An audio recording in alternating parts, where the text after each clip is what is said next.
The brief lull the past 2 days has offered is nice while it lasted. Or as nice as it can get with worries of Isabella's whereabouts creeping up to me every now and then. She hasn't showed up after that last talk we had in the hallway, and the dinner I've brought had since been given to a different neighbor before it spoils. By all means, this shouldn't be anything to lose sleep over. She's gone on work trips before, usually for a day or two. This might simply be one of those. Although it's often with a message saying exactly where. But it's the dour note she has ended our last chat with that gnaws. Like an ugly premonition. And as expected, just as things start to settle and a steady rhythm finally worms its way back to my routine, Thursday morning brings further disturbance to the now calm waters. With little ceremony, though still enough to ripple through everything. In retrospect, I really should have seen this coming. Luxburn is a small city, relatively speaking. No, everyone's gonna talk about her beating up Luke. Compared to, say, London or Glasgow, it's nothing but a tiny mass of land boasting a mere population of 68,000. Seems big to me. 68,000? I don't know. Well, not really that big Well, I of a mean, city. she's calling it small. It's not that big of a city, it's pretty small. But those numbers alone are nothing to scoff at when standing in a busy street. And if you pay close enough attention, faces taking the crosswalk or riding the subway will soon grow familiar. How unfortunate that out of that number, it has to be the T.O. fucking Luke I encounter more than once. Oh, you know, a few problems popping up here and there that the agents failed to tell us somehow. Why would he be at the school? Nothing a few hired hands can't fix, of course. I would have preferred a place near the city and something that's new to save us all the trouble, but darling wife insisted. Who am I to say no? Ah, are you kidding me? His smug head is the first thing I see upon turning into the hall, in spite of the small crowd of parents, students gathered at the corridor for the primary's career day. It's not that he stands out, he's pretty unremarkable at first glance, frankly. However, it's his countenance that draws people's eyes to him. The manner he carries himself with, all the confidence in the world, his mere presence dwarfing everything around him. I'm willing to make a bet he's also enjoying the attention it garners him, especially the ones coming from the women. What an ass. A single glance at him and I know immediately that one way or another, if we ever bump into each other again, my day will effectively be ruined in some capacity. He also exudes that air. The sort that makes you want to run him over with a lorry and pass it off as an unfortunate accident. With him, it's either that you want to punch him or let yourself be charmed. There's no in between. I'll gladly do the honor of the former myself, but alas, there are people around us. Now, I'm stuck with having to face one of the two. I shouldn't have volunteered. At the time, helping out sounded a good idea. I have no classes left today until after lunch. I could have opted to stay at the teacher's lounge and work on my lesson plans, but that means being left alone with our deputy head and his chatter. He's a good man, but Crivens, I don't even know how to say that. But Crivens, he can talk anyone's ear off. Okay, it's a curse. So the moment an opportunity arose, I jumped on it. It's a simple task to boot. Just deliver a whole box of materials and a few posters for the event. Maybe stay around to assist if time will allow it. I just wasn't expecting him to show up here. Out of the frying pan and into the fire. Had I known, I would have stayed and suffered through our deputy's impromptu speeches without his life crisis instead. But what's done is done. Going back is also out of the question. With how unexpectedly heavy the load I'm carrying is, I'd hate to lug this for a trip back just because my pride can't take another second of interaction with the guy. He's insufferable, alright, but I've had my fair share of dealings with teens of more or less the same temperament, all considerably younger than him, and they listened. If he wants to be difficult like last time, so be it, but he can at least bet his sorry English ass I'm not standing down. Let alone with no other choice. I brace myself and suck in a breath, mustering every bit of patience I have as I step into the hall. My grip on the box tightens as I pull it closer to me and attempt to assume a low-key air as I amble towards the room. The box is not big enough to hide my face, even with the stuff piled on top, but if all else fails, I can just hit him with it. Still, a small prayer forms in my head. If there's even one listening out there, please grant me enough restraint. Better yet, I hope he doesn't notice me at all. That'll definitely make my life easier. Seriously, how hard can it be? He's standing a few ways from the door, and there are plenty of people between us to use for cover. If I'm careful, I can just go in, hand the stupid box to whoever's in charge, forget every plan of staying longer than necessary, and step out as soon as I can. Easy as pie. But as luck would have it, the exact moment I reach the room's threshold, someone barrels towards me. She latches onto my waist before topping the sudden commotion with a gleeful squeal. I knew it's you! The force of it nearly throws me off balance, sending the items stacked atop the box tilting dangerously to the sides. The child's added weight at my waist, pinning me on the spot and both of my hands occupied. Watching is the only thing I'm able to do. The short seconds in between slows as everything gradually slides off the box's small surface. Under different circumstances, this would have made for a funny story some other time. Comical, even. Until another set of hands reaches out and steadies the posters, threatening to take a nosedive right to the floor. Careful now, Daisy. Don't make a mess here. My entire body freezes. Upon hearing his voice alone, an irrational impulse to hit him immediately bubbles up. Before my limbs could catch up with my brain is currently screaming at me, he moves to take the burden off my arms. Irritation gives way to surprise. Then confusion. It is in that moment when instinct finally kicks in and I tug the box closer to me before he can fully lift it off. What are you doing? What does it look like? You're surprisingly slow on the uptake for someone of your profession, aren't you? Bloody, doesn't this school have people for this kind of work? So much for being a center of academic excellence. I'm going to ignore that slight to my alma mater and my work, because that's not what I'm trying to get at. You know what? Why don't we just rephrase that to something you'll easily understand? Why exactly are you doing this? Well, you look like you could use a bit of help. Have you seen your face while you were heaving this around? Mister, I'm pretty sure if there's ever a look on my face, it's entirely because I saw something extremely unpleasant this morning. And I'm looking at it.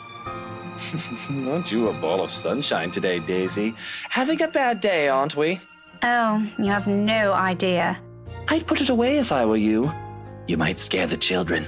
You don't have to worry about that. This isn't my department. I was just asked to bring these. Anyway, I can handle this myself, mister. The room's just right over there. Behind you, in fact. Now, if you could please move over and make way, it would do the whole world some good. Keeping my voice level throughout is a miracle in itself, but regardless of how polite my request is, he doesn't budge. Did what I've just said merely flew over his head? Or my choice of words really that difficult to comprehend? Surely, it shouldn't be that hard. I think he might be a little touched in the head. I'd like to ask him that, actually, but Kylie chooses that instant to pipe in. Don't worry, Miss Pink. Tio's strong. You can leave this to him. My papa does it lots of times, but I'm not allowed to talk about it to anyone. Tio says it's Confidential, Munchkin. That's right. Tio's smart, isn't he, Miss Pink? I'm still of the opinion that he's a piece of shite, but I must admit, his goddaughter's excitement is contagious, as always. A smile makes its way to my lips. She has yet to budge. She has yet to budge from her place. Though to be honest, I'm starting to lose some feeling in my stomach with how tightly she's wound her arms around it. I'm sure he is, Kylie. But I'm also sure he'll find better use for it elsewhere. Like helping you out. Oh, well, that's one thing, but You heard the kid. no one's asking you. You wound me, woman. I'm quite certain I can do more damage than that. Shall we give it a try? Again? He pales, stammers for a bit, until he ultimately decides against saying anything and settles for a brief show of discomfort instead. He's probably having flashbacks of the last time we met. His composure, when he finally regained some of his bearings, says it all. It's nothing short of hilarious, if I do say so myself. I'll have you know that threats never work on me, Daisy. Not in a million years, not ever. You're assuming it's a threat. How cute. That too. I'm not scared of you, just because you landed a hit. Do go on. Keep telling yourself that. It was a fluke, you hear? I was caught off guard and your damn book left a dent. If I end up in a hospital because of what you did, I'm sending the chief of Luxburg Police after you, woman. You don't say. Just give me that bloody box. He snatches it out of my arms before a single word of protest exits my mouth and quickly disappears behind the classroom.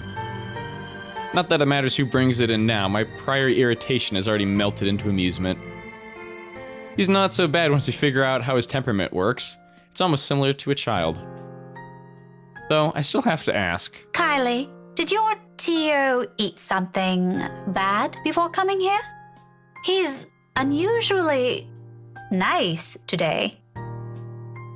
Far-fetched idea, I know, but it's the only reason I can think of why this arsehole is suddenly acting like a decent human. He's quite frankly far from being. First and foremost, we didn't end our last meeting on a good note. If I were him, I'd avoid every person who put a dent on his skull, as he so aptly put it. Why is he acting friendly 2 days later? He always is.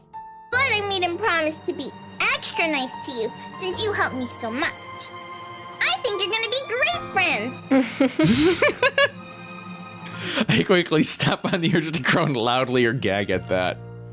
He's the last person I'd ever want to be chummy with in this whole city, but Kylie doesn't need to know that.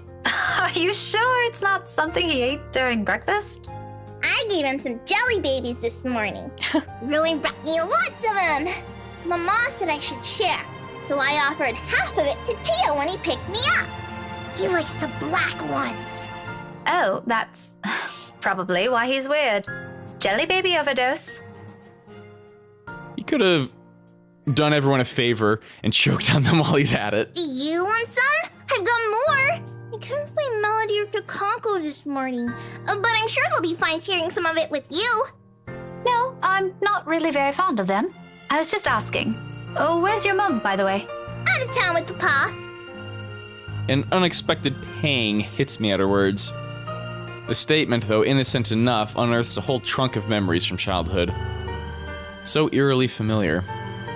Nights spent eating dinners alone, the number of days coming home to an empty house, growing with each passing year. And sometimes several Christmas Eves spent with relatives instead of my own family. It's too late to think about it now, but when I remember, the dull ache is still there, familiar, though lessened by the years now. Beside me, Kylie takes a step back, having gotten tired of clinging to me. There's nothing but cheer in her. She doesn't seem too affected by the fact. Though it makes me wonder how much of it is real, how much of it is there to mask the loneliness, if there's even one. What a lucky child. Weren't they informed of career day beforehand? Yeah, I told them all about it. Mama was looking forward to it. And they still left? Uh-huh. It's important business, so it can't be helped. They promised to tell me about it when they come back tomorrow, though. Papa said he'll give me a gift if I behave. I've been a good girl, right, Miss Pink? You always are. But they asked that douche, to look after you? Nope, they didn't. No? Then how? It was supposed to be Tia. Mama likes her better than Tio, so she asked her, but she's sick and had to visit the doctor today. She's pregnant. Pregnant. Oh, it's supposed to be a secret, by the way. Oh, but I think it's a bit confusing because Tio said she also went shopping. That's unfair. Don't you think so, Miss Pink? Mama doesn't allow me to go out when I'm sick. It's still okay, though, since Tio always buys me sweets before we go home. I'm gonna ask for a parfait today. Extra large. Don't tell Takako, okay? Listening to her like this, it's easy to get a picture of where Kylie's finalist for the guy comes from. He's bribing her with ice cream and sweets. She's far from a demanding child unless you've made a promise of some sort. She never forgets those. She'll make friends with anyone, wherever she is. Buy her a few things and voila, you're settled. No wonder she's so attracted to the man. The douche probably showers her with gifts whenever he can.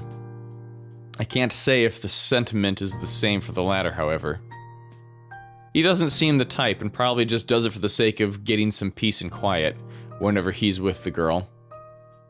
Classic techniques. But before that, I'm gonna show him to everyone first. It's gonna be great. No one else has a gazillionaire fairy godfather. Also, when I grow up, I'm gonna be exactly like him and marry someone really handsome. Like Tia did. That way, I can be awesome too. There's some sort of misguided logic in there that I'd like to correct. But before I can say my piece, douchebag steps in, fresh out of the commotion from the classroom behind us, and plows into the conversation with every subtlety a wrecking ball has.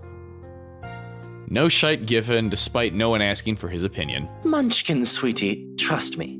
You don't have to marry someone for that to happen. I don't? Just do your thing, darling. I'm quite sure you can do great things on your own without lugging around an extra baggage with you. Such a good husband. Tia married you. Kylie drops the statement without any sort of preface, and the moment it lands, the douche finds himself grappling with the conversation. Well, that's true, Munchkin, technically. But it's not the same thing. A small frown creases the girl's eyebrows as she tries to comprehend her Tio's rather vague explanation. It's not surprising either when Luke tenses under the child's questioning gaze. It's familiar. I've seen the same look a great deal of times before on Ashton whenever he's trying to say something he can't quite phrase. Another second passes before the douche moves, kneeling in front of Kylie and placing both his hands on either sides of her shoulder. Kind is the last word I'll ever use to describe the man, but in this minute, there's a smile on his face I can't place. Tender, by all means, for someone as obnoxious as him.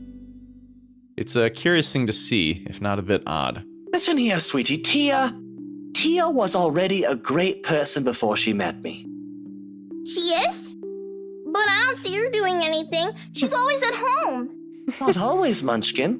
Did you know she's really good at numbers? You're good with them too. You helped me with my homework once. Well, Tia's much, much better than me. She used to do maths with big numbers. Oh, like millions? No, gazillions. And she's really, really good at it. So much so that her dad let her manage anything that had to do with it. That was even before she met me, too. Does that mean she's better than you? Say yes. Leagues, Munchkin. There you go. Way, way better than I'll ever be. Aw. For some reason, I don't think he's still talking about his wife's mathematical prowess as his voice trails off. In fact, I have not been... If I have not been paying closer attention, I wouldn't have noticed the change in him. I'm struggling with that. The slight shift in his smile from one that's tender to something wistful, like remembering a memory he has always been fond of, but has often kept to himself. And at the fleeting glance of it, a tiny insignificant part of the world somehow also shifts. Opinions changing, impressions moving. You know what? Why don't you ask Tia next time you have homework, Okay, next time I'll ask her to help out. See? No need to marry a good-for-nothing bloke. Can I also tell her to not stay at home anymore? If Tia's good at it, I'm I'm sure she can help you out too. And Papa. He computes a lot of numbers too. Tia can help him. You go do that. I'm sure she'll love to hear it, Munchkin, even if it's been a while since. Another silence from him, then, without missing a beat, he turns Kylie around and lightly pats her shoulder in a gesture to end their conversation right here and there. Probably before he can say other things he's never intended to say, or a child is not meant to hear. But off you go first.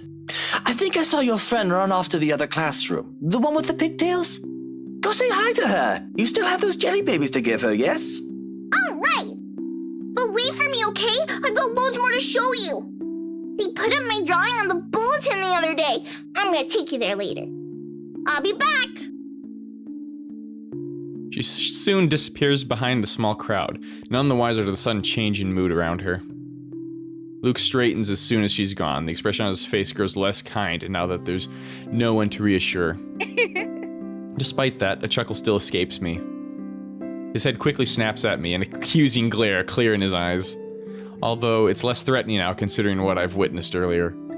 Funny how one person's impression of someone can easily change with that minute detail. Why are you laughing like that? Don't mind me. I just saw something surprising today. Don't let it bother you. You know, putting it like that won't make me any less inclined to ask. What is it, woman?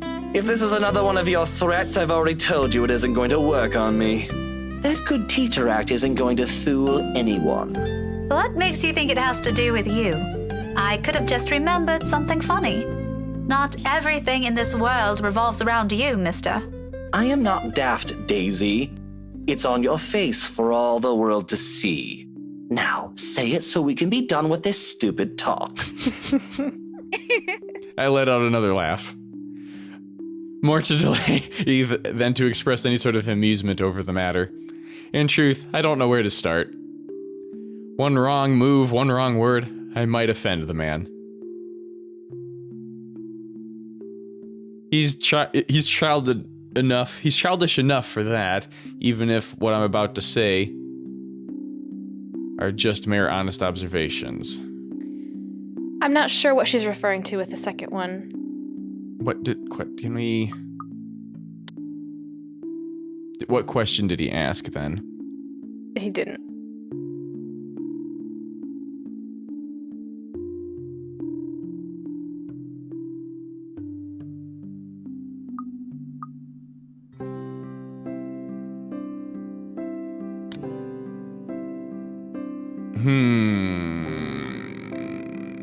Like, I don't know if it's referring to the fact that Hana is better than him. Does he really think that she... whatever? Or is it referring to... I'm not daft, it's all in your face. Or I that don't the know. world revolves around him? I would just go with the top one, I guess. It's a compliment. Yeah. Yeah. I understand what it means for one thing. It seems nice. Well, regardless of how he reacts, it's not like I'll have an impact on anything between us. I've no plans of getting too friendly with the man, though he might have some good points. Emphasis on might. The best treatment I can hope myself to give... Best treatment I can hope myself to give him is to stop thinking of him as a sleazy douche. Besides, after seeing... Oh gosh, I can't even read. You go. Besides, after seeing that look on him, I figure someone like him can use a little compliment here and there. He probably doesn't get it much considering how coarse his own language can get. Can't you act a wee bit polite for even a second of your life? It won't kill you. You'll easily get answers that way, you know? Instead of demanding things from people like a temperamental man-child. That's nice. I'll be nice when I want to be, woman. Don't tell me what to do. And here I was just thinking how you're doing a brilliant job as Kylie's guardian. Was I mistaken? Was I mistaken? What? Sorry, I didn't catch that. Stop playing dumb. I hate to admit it, but you actually seem to be good with kids. Possibly even better than most of the teachers here. What do you know? I've expected him to just take it all in, bloat his ego more, and even brag about it. Instead, what I get from him is a sound resembling a squawk. Or maybe that's him choking on his own pride. I can't tell above the hubbub surrounding us. But when I glance at him, only a mortified expression is on his face. No. No? You should be proud of yourself. At least there's this one good thing about you. Isn't that nice to hear? Pretty sure not a lot of compliments get thrown around about you, knowing how you are. There are a lot of good things about me, Daisy. My hair, for one. There's also my extraordinary good looks. Wax lyrical about those all you want. I'd be happy to hear it any day. Praise anything about me, but that. What is so repulsive about it? Even Kylie likes you. Shouldn't that tell you anything about yourself? Kylie is one kid, not even my own. Trust me, you do not want to see me bring a spawn of my own into this world. This will be an abomination. Is that what you keep telling yourself? Maybe. Is it any of your business? No. But if I didn't know any better, I'd say this is because you yourself think you're a little piece of shite and somehow it'll pass on. It doesn't work like that, by the way. The last remark just came out. There might be a sliver of truth in it, but I shouldn't have phrased it like that. Even for my own standards, or the kind of person I'm talking to, it's still quite rude. An apology is already at my throat, but the minute I open my mouth, all of what I've prepared myself to say dissipates. Lost in the moment in front of me. He has turned gaze outside, staring at some point past the buildings blocking the view of the sky, equally lost in his thoughts. He's a vexing man under so many standards. However, in this moment, the morning light streaming from the window lends his features a certain air. It's one of these moments where it's like you feel for him, and it's like, I think he deserves all of the times people shit on him. I really think he deserves being constantly shit on, except the fact of that he's internalized all of this external shitting on him, but he brings on the external shitting on him, so it's just a cycle feeding in on himself. He needs to break the chain, feel good about yourself in some non-shallow way, be a good person, and then people stop shitting on you. Yeah. Rant over? Rant over. Okay. Softer, less severe than what he often flaunts. I might as well be looking at a different man. There's a tender note in his voice when he finds it, the words muttered under his breath, not intended for anyone but himself. Nevertheless, it reaches my ears, unintentional as it may be. You're right. She deserves someone far better than me. All that talk about self-worth makes some sense now. Isn't it some profound knowledge he pulled out of his arse? It has come about because he's already been there, likely still stuck in the middle of it. Preaching about your own personal experience is easier after all. Less room for mistakes, more for a dose of self-loathing. What a complicated man. Just when you thought you'd already figured him out, he does one thing and says the other. People like him are the most difficult to gauge, far harder to understand. Yet it might be exactly for this reason why some are so easily charmed by him. It's the mystery that catches them, of wanting to find out what underneath that bravado. Great English. Of what underneath that bravado? I won't count myself among those, yet. His winning personality isn't exactly my cup of tea. But sometimes, once you get a glimpse of what's beyond that machismo? Machismo, yes. Empathizing with the man isn't such a steep hill to climb. If the comfortable silence we now share tells anything, that is. Perhaps this is as close to friendship as we can get.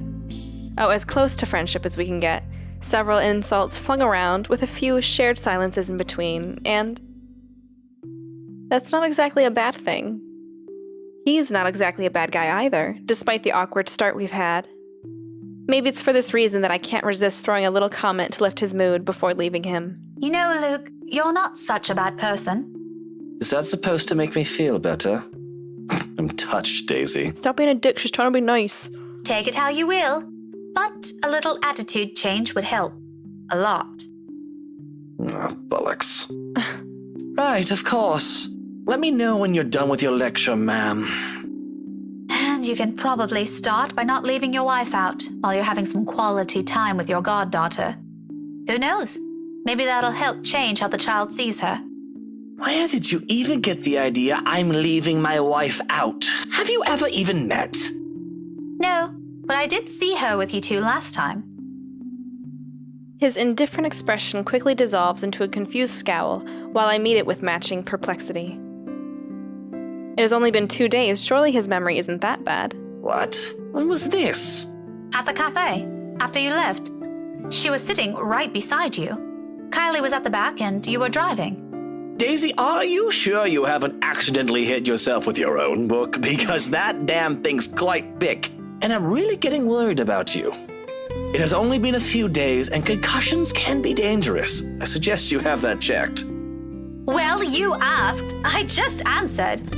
It's pretty rude to make her wait like that, by the way. How can I make her wait when she's not even with us? What? It was just Kylie and I that night.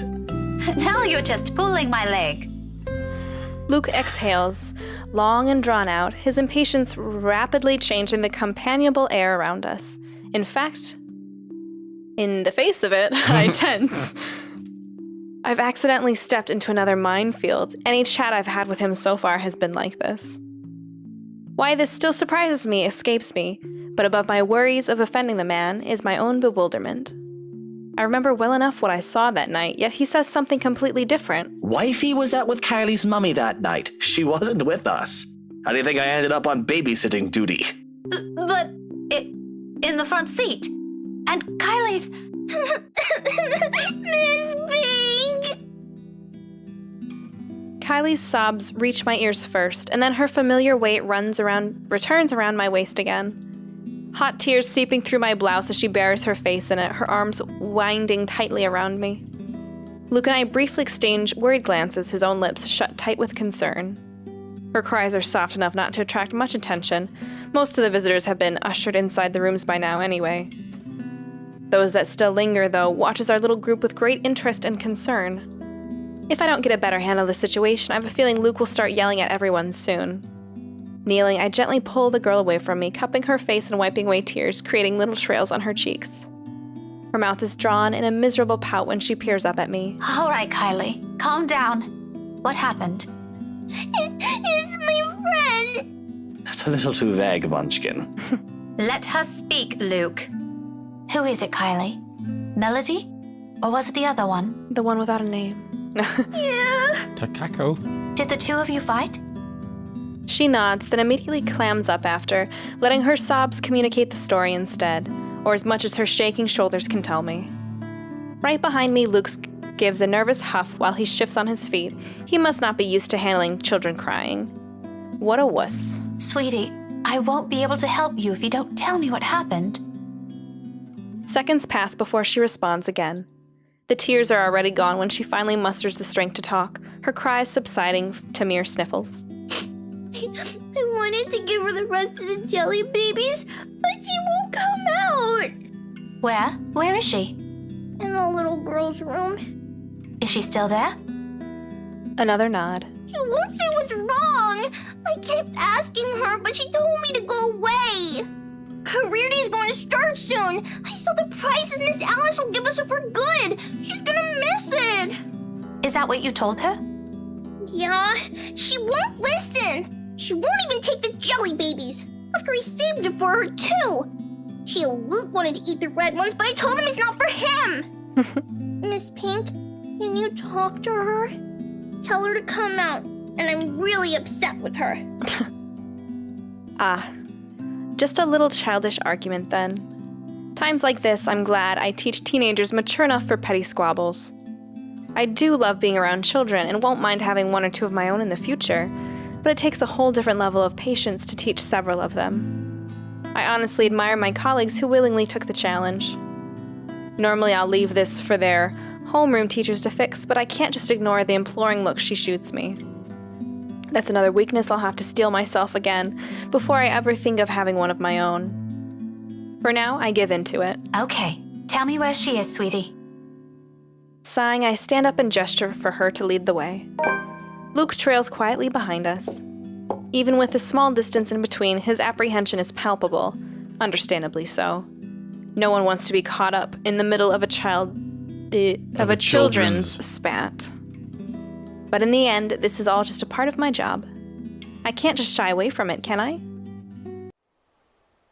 Kylie escorts us into an adjacent hall, which looks pretty much the same. But with no one in it. Same room numbers. Mm-hmm. At this hour, the corridors and the rooms lining its sides are empty.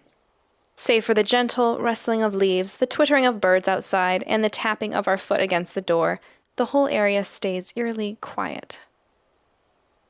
It was the floor. Sorry, I was like, that doesn't make any sense. I was just going to let it go.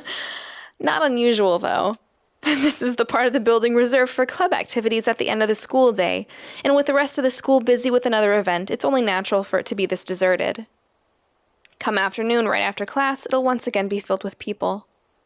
For the time being, I focus on the toilets at the far end, heading straight for it. Luke stays behind, opting to wait for the end of this drama instead, obviously not wanting to deal with another person's kid. Meanwhile, Kylie follows right after me, unusually silent as we approach the ladies' room. Sometime before we made the turn down the hallway, she has stopped sniffling and started singing a tune under her breath. I swear to God, if it's London Bridge has fallen down. London. Oh my God! Falling down, falling down. It's not. London Bridge is Probably to falling brace or down. calm herself, My or maybe this is her way of preparing to pull her friend out of her sulk. It's not as high-pitched, fast, or energetic as the other time she would sing it, though. Right, and thankfully it didn't repeat. Yet. It certainly reminds me of another person.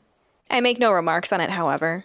It's all part of growing up, they say. Let her learn. The door is slightly ajar when we get to it, and from inside, the sobs of a girl echo weakly, barely audible even in this kind of hush. I get the feeling it's going to be the ghost lady. That her friend this whole time has been the ghost lady. I don't know about the whole time, but definitely the sobs we're going to be hearing are going to be that creepy, like... Yeah.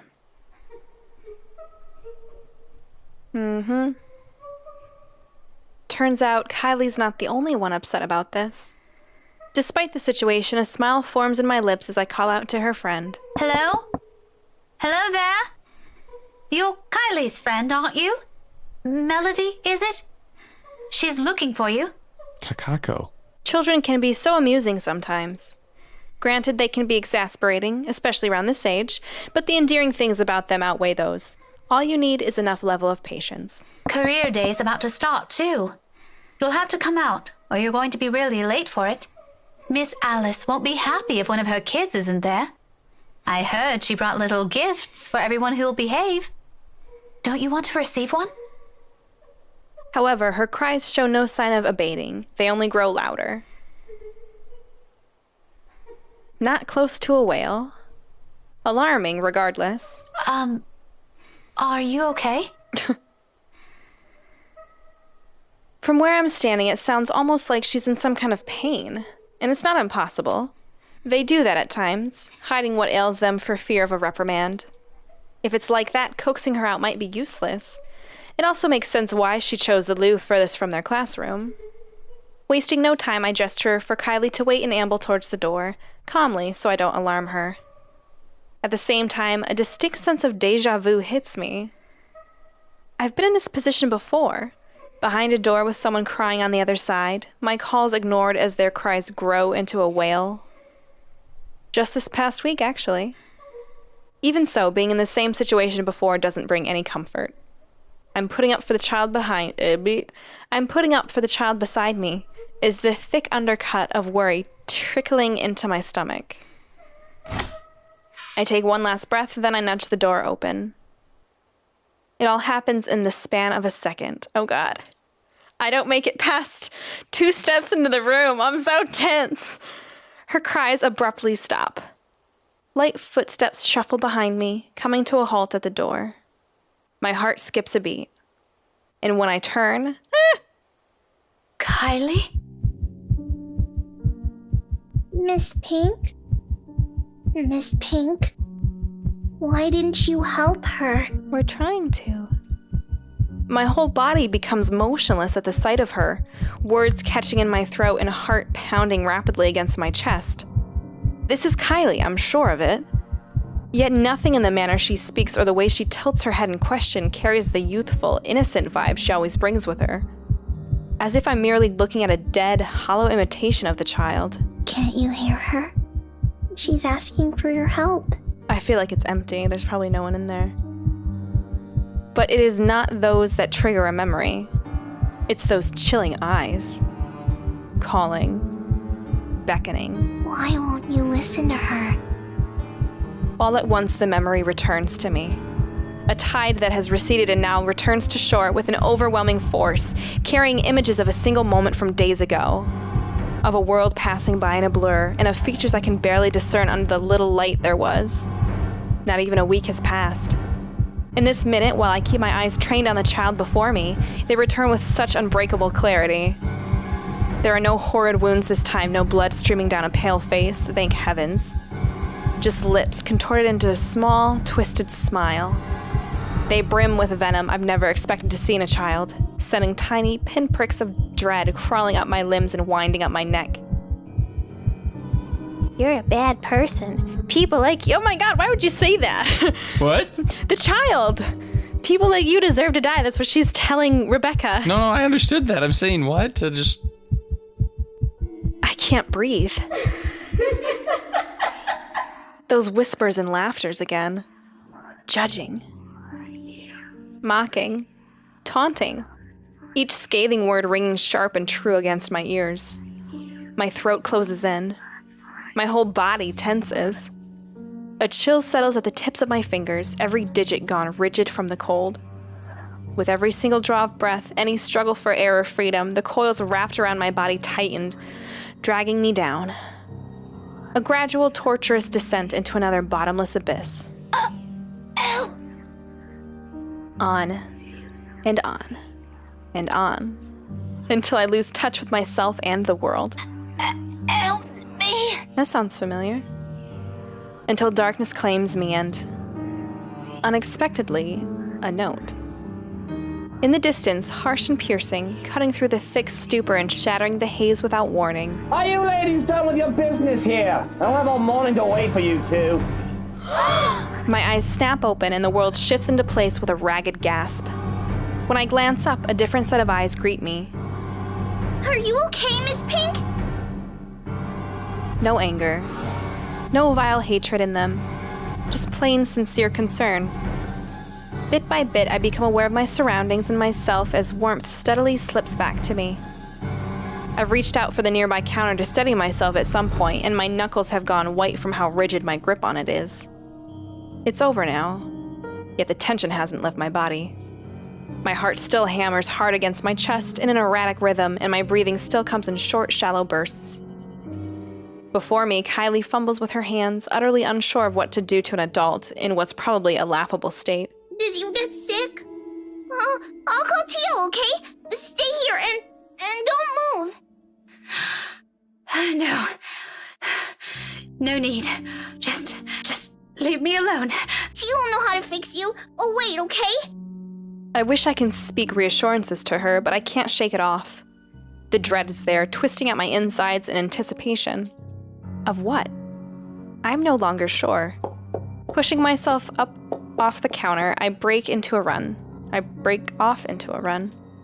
Brushing off the anxious look Kylie gives me when I gently push her way on my way out, or the furrow in Luke's brows when I stumble into him outside. Whatever they both saw in my face, I cared not to know. Bloody hell, I don't even understand what's happening anymore.